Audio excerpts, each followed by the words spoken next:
Right, so it's yet another crucial encounter in the Indian T20 League, and it is, of course, it's Bangalore versus Punjab. And the match preview of things, we have Graeme Swann joining us. Don't go anywhere because it's going to be a sumptuous show.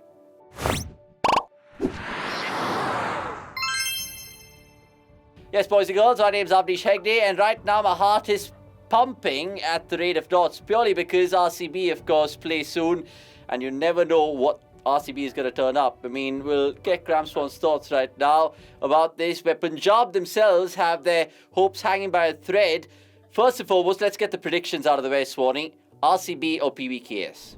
Well, I think this is fairly simple. I've got to go PBKS because you're going to go RCB. So we've got to have a bit of, competition. And Liam Livingstone, after hitting the biggest six I've ever seen, off Mohammad Shami the other night, I think he's due a massive score. So I'm going to go against your Hasaranga lot and go for PBKS. Although I think this will be a brilliant game. It can honestly go either way. They're two teams desperate for the victory, and two teams who have talent absolutely streaming through their teams. So on any given night, they could do well. I reckon Virat Kohli will be top scorer, by the way. All right, let's start with Virat then, because do you think it'll be a story where he actually comes to the party in these last 3 to 4 games and takes RCB to their elusive title? That'll be some script. I think he will come to the party. Whether he takes them to the elusive title that you're so desperate for, I don't know. I just think there's one or two teams who are better than him this year, mainly the two new teams. Gujarat and Lucknow look better than all the other teams to me, apart from Rajasthan. But yeah, I think Virat's such a good player, and he's had a stinking IPL by his standards. It's one of those where it's horrible when you're in terrible form with the bat or ball, and you start doubting yourself. You can see he's doubting himself. He's not as positive with his footwork and his stroke play as he can be. But he's getting out first ball. You could argue that that's actually a good thing. If you're not going to get any runs, you're going to struggle. It's better to just get out than waste a lot of time. But he's got some good deliveries. That's the thing, first set. And if you get a good ball first up, you get out. He's too good a player. I saw his knock at Pune a couple of weeks ago when he got 50, and he looked way back to his best. He hit a 6 off the back foot over cover that made me think, wow, this is vintage Virat Kohli. And he went on to get 40 in that game. So I think he'll come good. He's too good not to. Okay, what is pleased you about Bangalore right now this season? Because we talk about Faf du Plessis, of course, getting amongst the runs. Hazelwood has been good. Hasaranga and his 21 wickets. Any particular person or individual which has really kind of surprised you in a good way? Well, no, you've mentioned him, Hasaranga for me. I'm always looking out for the spinners and how they get on, but his bowling's been sensational, I think. And getting a 5 in a T20 game. I never got anywhere near a 5 foot. I don't know how people do it with only 4 overs. But he's great, and I've really enjoyed how accurate he is. I enjoy the speed he bowls at. He's kept his confidence levels up as other spinners, where it's just started to weak off. I saw Kuldeep bowl the other day, just slowed down a little bit. I think his confidence is shaking slightly. Well, he's equally as talented a bowler, but Hasaranga really believes in himself. He's almost got a bit of a Bangalore strut about him. And yeah, I've been very impressed with him. And then Faf's captaincy, like you say, it's been great. It's quite even and calming. And I think Bangalore need that. Okay, Bangalore, of course, take on Punjab, who they lost to in the first game this season. So, obviously, there's revenge on the cards, some sort of retribution at least. Speaking about Punjab, everyone before the auction, rather after the auction, were thinking that Punjab will be the team to beat. But it hasn't really fizzled out that way. Why is that? Well, I've said it before. I think they started the season very, very aggressively and looking like definitely the team that everyone would need to beat.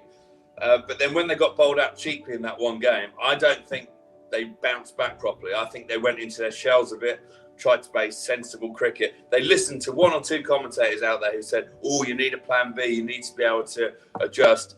I think if they'd stayed ultra aggressive, they'd have become almost the mental battle would be won against any team they're about to play against.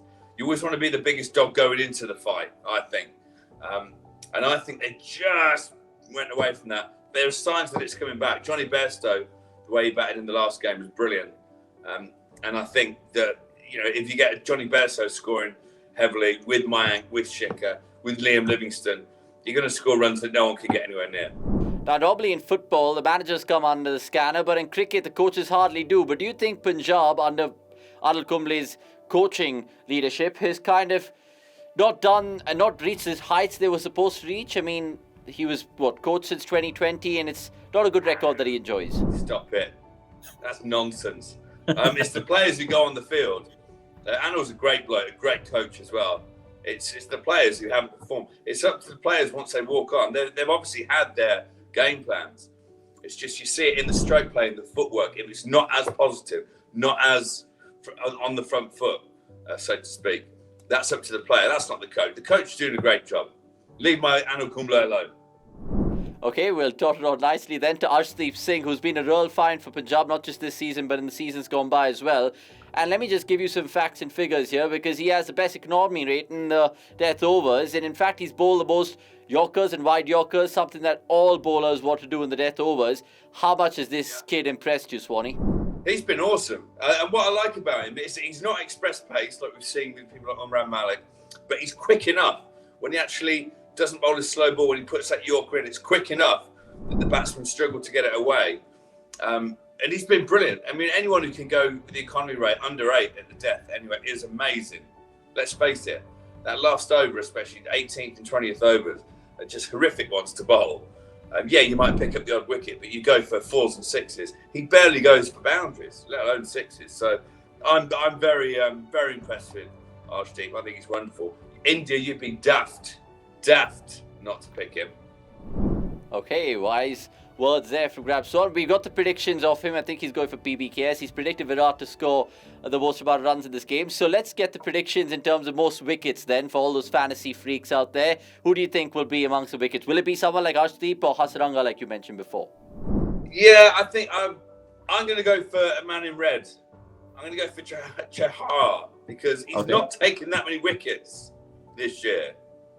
But he's a really good bowler. And where all the other spinners are taking wicket after wicket after wicket, I think he's going to come to the party if he plays, of course.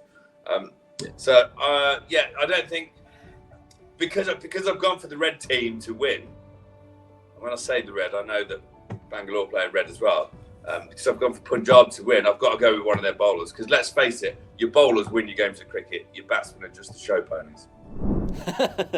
All right, on that note, let's see what really happens. You can catch Graeme Swann, of course, post-match. That'll be a riveting chat like it always is on cricket.com. Until the next time, so goodbye from me, Avnish Hegde, and of course, Graeme Swann too.